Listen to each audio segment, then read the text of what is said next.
Bienvenue en Bretagne pour l'essai du Kia EV9. On l'a vu, pour venir jusqu'ici depuis la Suisse, ça s'est fait sans aucun problème. 1000 km, 4 arrêts recharge, une plutôt bonne autonomie, d'excellentes capacités de recharge rapide. Mais dans cette vidéo, on va plutôt tester son habitabilité, sa connectivité, mes sensations à la conduite également. On va voir pourquoi c'est une excellente voiture familiale, mais aussi une bonne voiture pour des sociétés avec des besoins particuliers.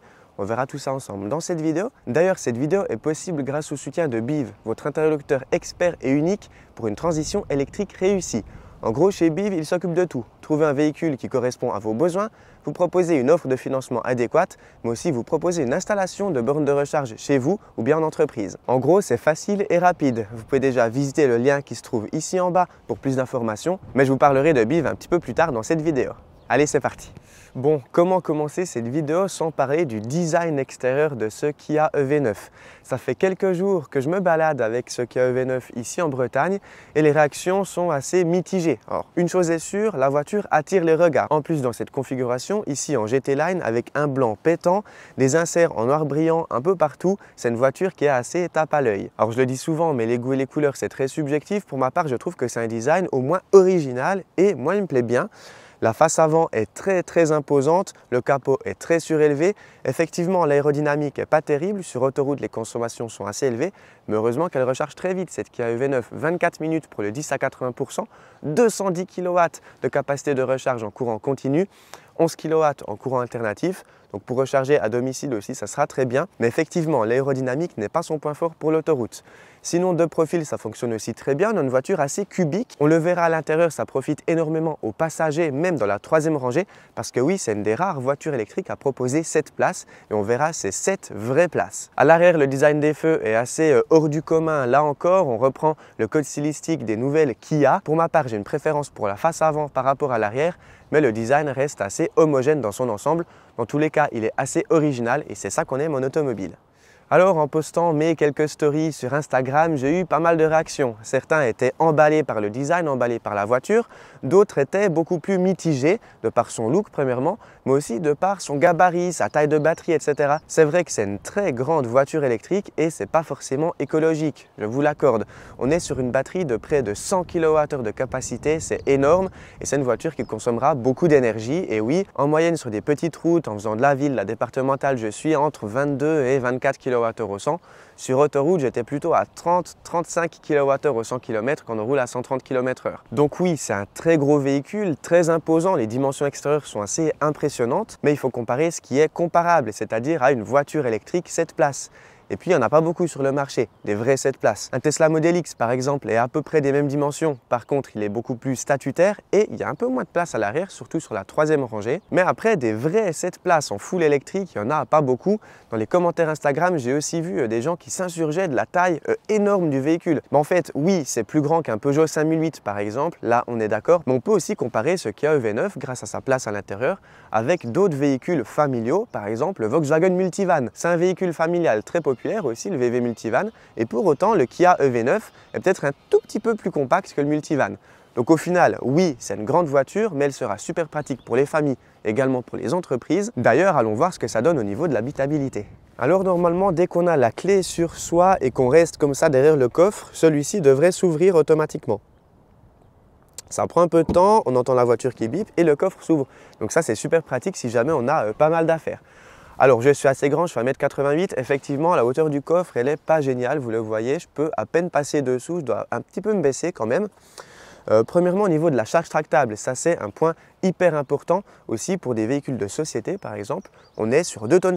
Alors oui, cette version 4 roues motrices, elle est presque surmotorisée. On a près de 400 chevaux dans un SUV familial en gros, mais ça lui permet d'avoir une charge tractable énorme. Et là, sur le marché des voitures électriques, c'est assez rare de voir des voitures pouvant tracter plus de 2 tonnes. Donc ça, c'est un très bon point déjà pour ce Kia EV9. Ce que les familles apprécieront particulièrement aussi, c'est l'espace du coffre, même avec la troisième rangée de sièges déployés.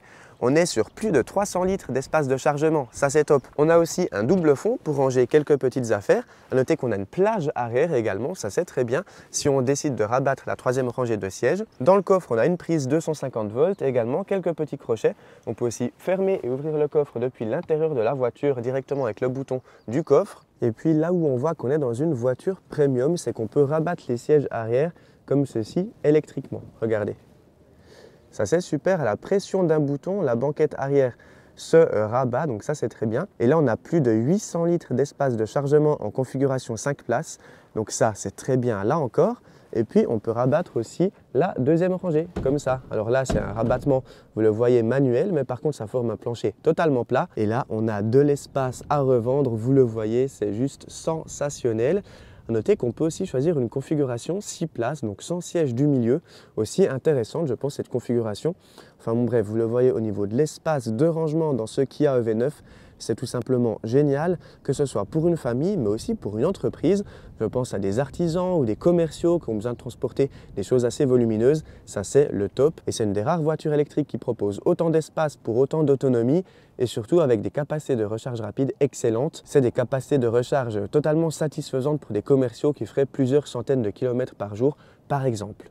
D'ailleurs, parlons argent. Quel est le tarif proposé par Kia pour cette EV9 ? En France, il s'affiche à partir de 73 000 €, enfin 73 000 €. Et une version tout équipée GT Line avec toutes les options possibles, elle s'affiche à environ 87 000 €, prix brut, prix catalogue. En Suisse, les tarifs sont un peu différents. 76 000 francs suisses le prix d'entrée et environ 90 000 francs suisses pour une version telle qu'elle est présentée ici, tout équipée. Mais il ne faut pas seulement s'attarder sur le prix catalogue brut, il faut aussi penser financement. Et pour ça, je peux vous présenter BIV, le partenaire de cette vidéo. Si vous envisagez de passer à l'électrique, BIV est le partenaire idéal. En tant qu'expert en mobilité électrique, BIV vous accompagne à chaque étape de votre transition vers l'électrique. Il vous propose des véhicules adaptés à vos besoins, vous propose des offres de financement, mais aussi des solutions de recharge pour votre domicile, mais aussi en entreprise. Pour vous donner un exemple concret de location longue durée de ce Kia EV9 pour les professionnels, sans apport sur une durée de 49 mois, avec 40 000 km au total, le Kia EV9 s'affiche à partir de 868 € par mois. Alors c'est une offre limitée et susceptible de modification sans préavis, mais vous pouvez aller voir sur le site internet de BIV pour toutes les offres sur ce Kia EV9, mais aussi sur plein d'autres modèles électriques. Pour votre entreprise, BIV vous accompagne pour profiter de la fiscalité avantageuse sur les véhicules électriques. 2024, c'est un bon moment pour sauter le pas, pour passer enfin à la voiture électrique. Si vous voulez plus d'informations sur BIV, vous retrouverez le lien en description. Merci beaucoup à eux pour le soutien pour la production de cet essai. Alors la porte à l'arrière est très longue, ça sera super pratique pour s'installer sur la troisième rangée de sièges. Par contre, sur des parkings un peu serrés, c'est pas l'idéal. Je vais m'installer derrière moi-même, tout d'abord sur cette rangée ici, je m'installerai à l'arrière juste après. Le siège de devant est réglé à ma taille, je fais 1,88 m et regardez l'espace que j'ai aux jambes, c'est juste impressionnant. J'ai environ un point devant mes genoux, j'ai plus d'un point aussi au niveau de la tête, je me sens très bien. Le plancher est un peu haut, mais c'est le cas de beaucoup de voitures électriques parce qu'on a les batteries sous le plancher. On profite à l'arrière de sièges chauffants et ventilés, ça c'est assez incroyable. La sellerie est très confortable, la banquette est inclinable aussi.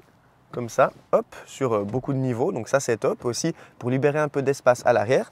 La banquette est également coulissante, vous le voyez sur pas mal de centimètres, je ne sais pas exactement combien, mais ça c'est top aussi pour libérer pas mal d'espace sur la banquette arrière.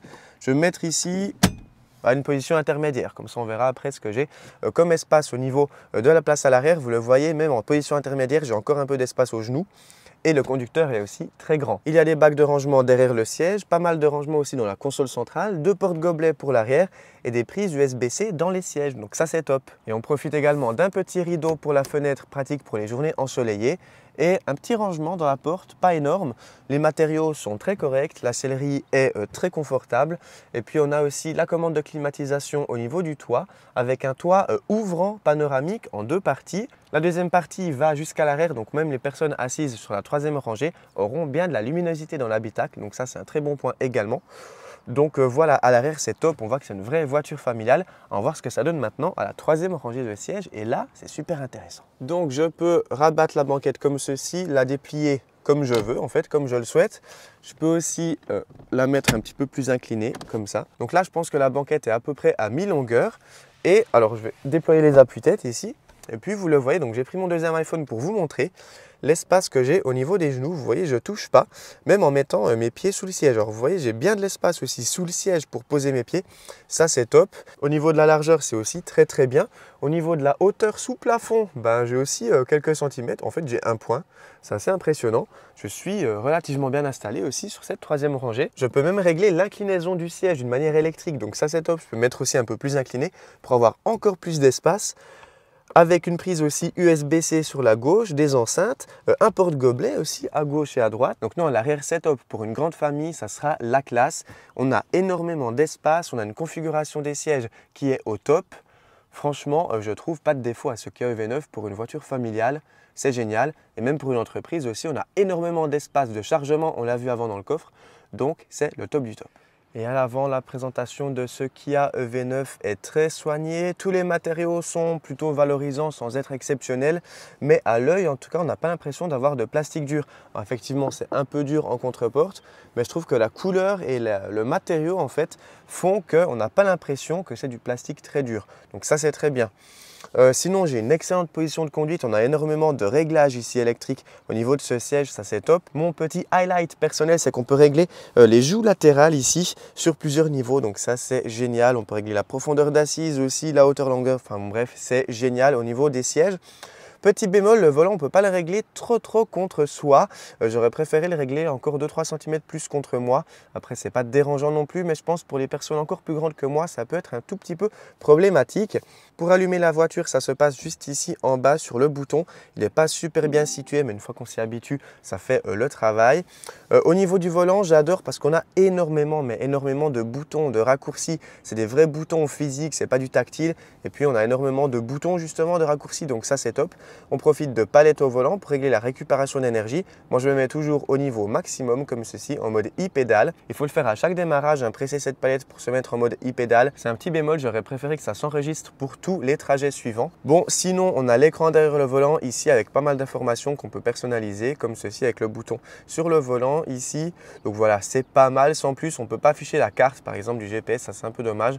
Mais bon, c'est pas trop grave. On a aussi un affichage tête haute ici, très bien. On peut régler donc la luminosité, la position bien évidemment, et puis on reviendra un petit peu plus tard sur cet écran central ici. Ce que j'adore également, c'est l'ergonomie pour la climatisation avec des raccourcis comme ceci pour augmenter et baisser la température, et aussi le niveau de ventilation directement avec ce bouton juste ici. J'aime bien aussi les petits raccourcis ici sur la planche de bord pour aller par exemple dans les médias, c'est super pratique. Hop, alors vous voyez, ça prend un peu de temps, on a des petits raccourcis très sympas.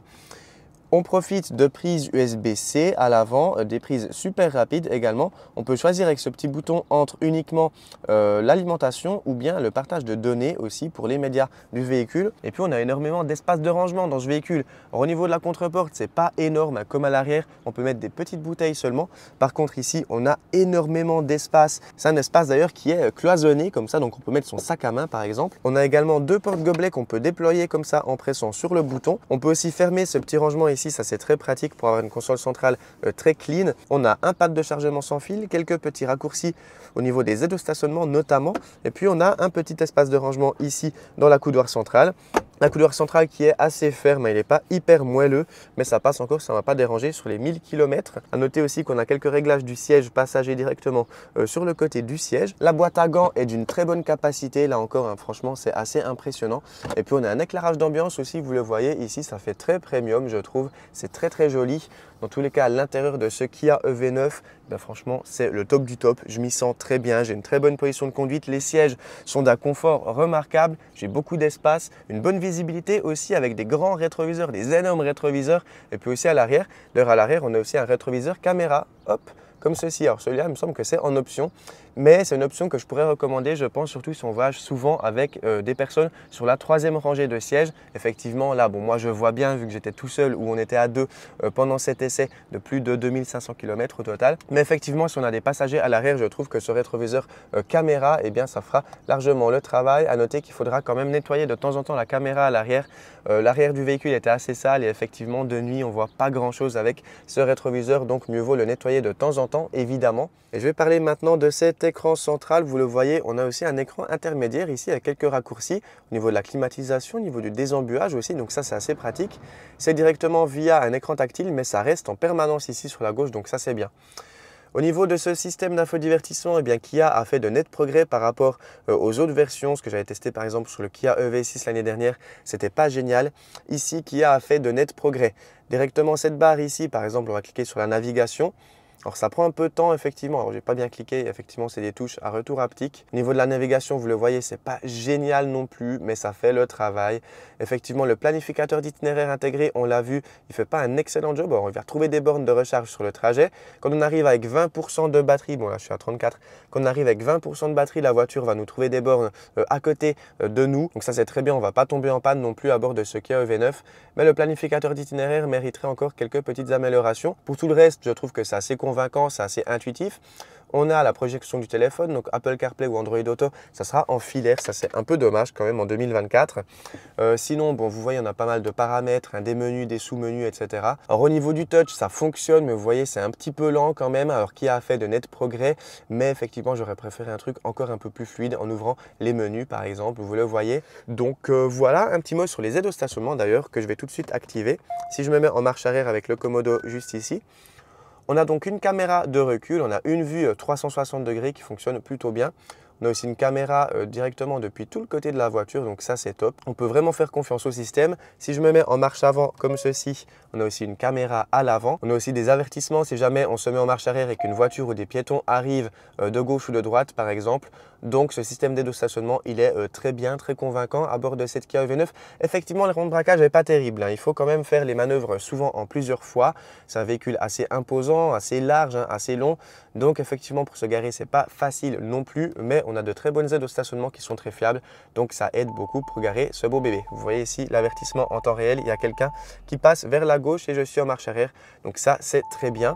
Encore une deuxième alerte, bon voilà, avec l'avertisseur d'angle mort aussi dans le rétroviseur. D'ailleurs, quelque chose que j'aime encore sur cette Kia EV9, c'est l'avertisseur d'angle mort que je vous montre directement ici. Vous le voyez, dès qu'on met nos clignotants à gauche par exemple, on a le répétiteur de caméra ici directement dans l'écran central. Idem si je mets mon clignotant à droite, vous l'aurez compris, ça c'est top pour faire de l'autoroute, c'est vraiment génial. Donc voilà, niveau visibilité c'est top, niveau intérieur c'est top. Allons voir maintenant ce que ça donne au niveau de sa conduite, premièrement en ville, ensuite sur route et après sur autoroute. C'est parti. Allez, c'est parti, on prend la route maintenant, on l'entend à l'extérieur, la voiture émet un très léger bruit, un avertisseur pour piétons, en somme, c'est le cas de toutes les voitures électriques neuves actuellement. Le bruit ici, il est assez correct, hein, je trouve, il n'est pas très prononcé, donc ça passe. Certaines voitures électriques proposent des bruits assez élevés. Donc ici, ça passe au niveau de ce qu'il y a. Je presse la palette de gauche pour me régler en mode e-pédale, donc le mode de récupération d'énergie maximum. On va faire directement un test ici dans ce magnifique panorama en Bretagne. Je suis donc à 30 km/h, je relâche complètement la pédale de droite, c'est parti. Et je suis à 10 et je m'arrête complètement. Donc ça, c'est top. L'arrêt se fait en douceur également, c'est ça qui est appréciable à bord de cette Kia EV9. Et puis la récupération est très forte, même à plus haute vitesse. Donc ça c'est top, bravo Kia pour cette récupération d'énergie. Ce n'est pas le cas de toutes les voitures électriques, encore moins des voitures électriques qui vont jusqu'à l'arrêt complet. Donc ça c'est excellent à bord de cette Kia EV9. Vous voyez un petit message d'alerte également. Ici on a droit à des mises à jour over d'hier à bord de cette Kia. Donc ça c'est très bien, je ne vais pas la faire actuellement, mais ça se fait. Donc ça c'est top.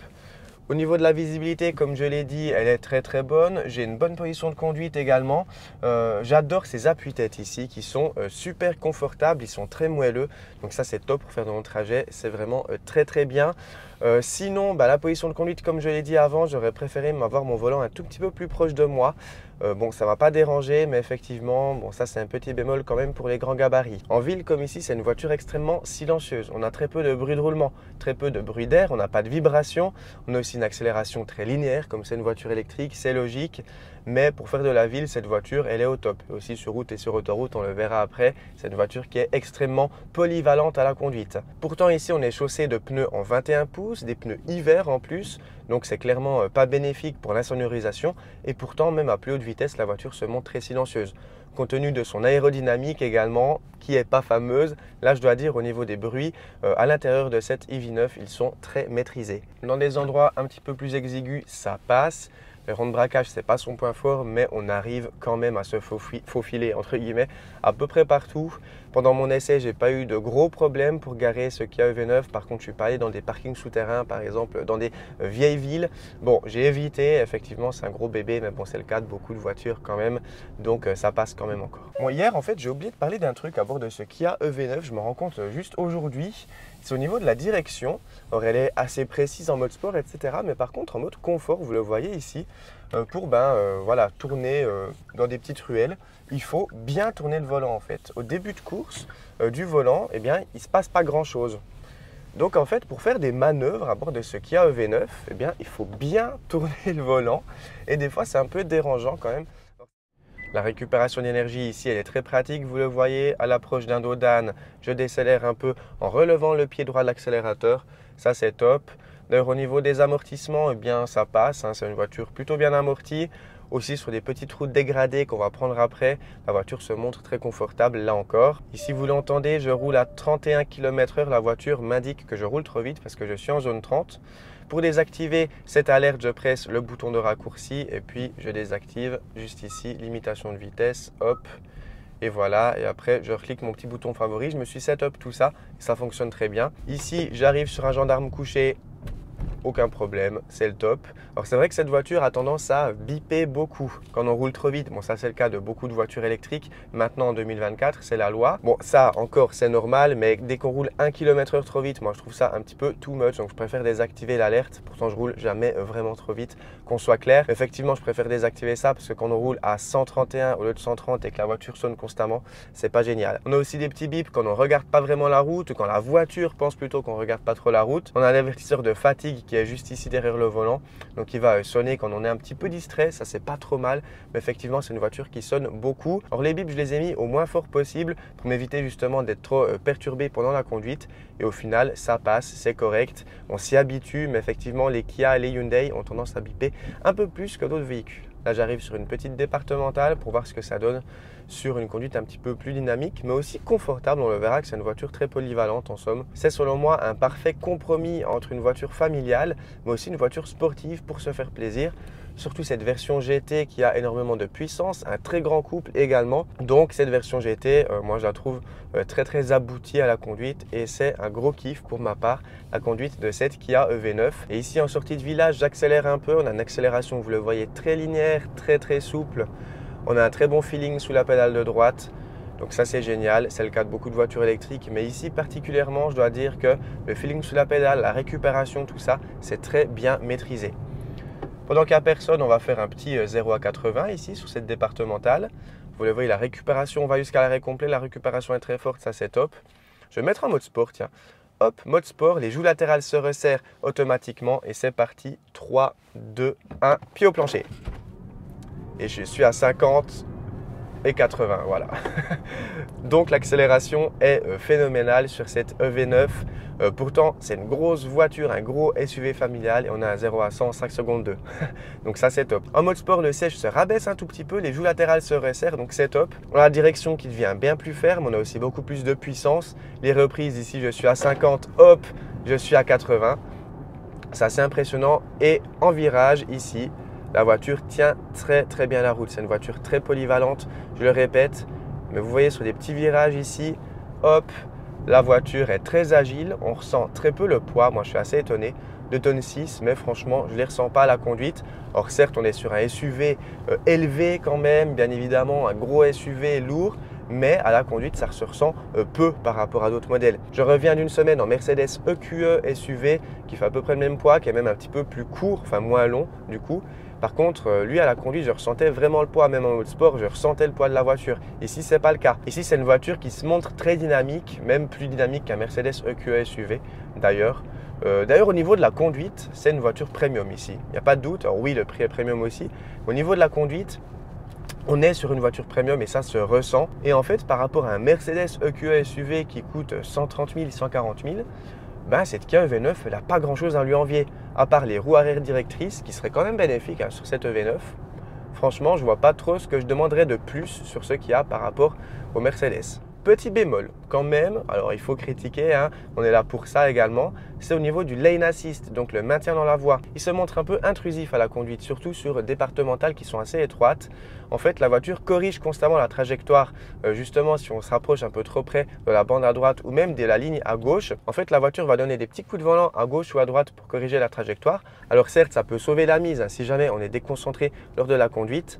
mais je trouve ce système un peu trop intrusif et puis des fois elle corrige alors qu'on n'est pas du tout contre la ligne. En fait, on est bien loin de la ligne, encore à quelques centimètres, la voiture va déjà corriger la trajectoire. Ça, c'est un petit bémol à la conduite. Pour tout le reste, je suis amplement satisfait de ce véhicule à la conduite. C'est assez impressionnant. Moi, j'ai été vraiment impressionné quand j'ai pris en main ce Kia EV9. Et puis un petit mot encore sur les voies rapides à bord de ce Kia EV9. J'ai fait donc près de 1000 km sur autoroute pour venir ici en Bretagne. Rien à dire. Le système de conduite semi-autonome se montre très performant. Il a fait très peu d'erreurs, une petite erreur dans un tunnel. Mais pour tout le reste, la voiture s'est très bien débrouillée sur les plus de 1000 km à son volant. On a un régulateur de vitesse adaptatif qui fait très bien son travail, qui se montre assez dynamique. On a aussi un changement de voie automatique, ça se fait très bien sur autoroute. On met le clignotant, la voiture se déporte sur la voie de gauche et fait le changement de voie toute seule. Là aussi, ça fonctionne très très bien. J'ai aucun problème à signaler sur mon trajet de plus de 1000 km à son volant. La sonorisation intérieure est très maîtrisée, même sur voie rapide à plus haute vitesse. Non, j'ai une très bonne visibilité, des avertisseurs d'angle mort, etc. Donc pour faire de l'autoroute, c'est une voiture extrêmement satisfaisante. Donc voilà, cette Kia EV9, elle remplit parfaitement son rôle de familiale polyvalente, mais aussi de voiture pour société, je me répète, parce qu'effectivement, elle recharge très vite. Donc pour un commercial, par exemple, qui a tendance à faire beaucoup de routes et qui a besoin d'espace de chargement, c'est la voiture idéale. Passons maintenant à la conclusion. Donc au final, ce Kia EV9, eh bien, il n'a pas vraiment de concurrence sur le marché des voitures électriques. On a le Mercedes EQB en 7 places, mais les places à l'arrière, elles sont vraiment rikiki. On a aussi le Tesla Model X en 7 places, mais il est un peu plus statutaire. Il est à peu près au même tarif, ceci dit, que ce Kia EV9. Sinon, on attend le VW ID Buzz Long Wheelbase, donc avec le grand empattement qui devrait arriver cette année. Mais le tarif sera aussi très élevé et puis surtout l'autonomie sera un peu moindre et les capacités de recharge également. Donc au final, ce Kia EV9, c'est la familiale électrique par excellence. On a une voiture imposante avec beaucoup de place, un très bon confort, de très bons équipements, une voiture luxueuse, un prix qui est malheureusement lui aussi luxueux. Et oui, c'est ça en somme son plus gros défaut, il n'est pas à la portée de toutes les bourses. Je vous remercie d'avoir visionné cet essai complet. Merci beaucoup encore à Biv pour le soutien pour la production de cette vidéo. N'hésitez pas à aller voir le site en description. Je vous souhaite tout le meilleur, une très bonne route. Prenez soin de vous. Ciao tout le monde!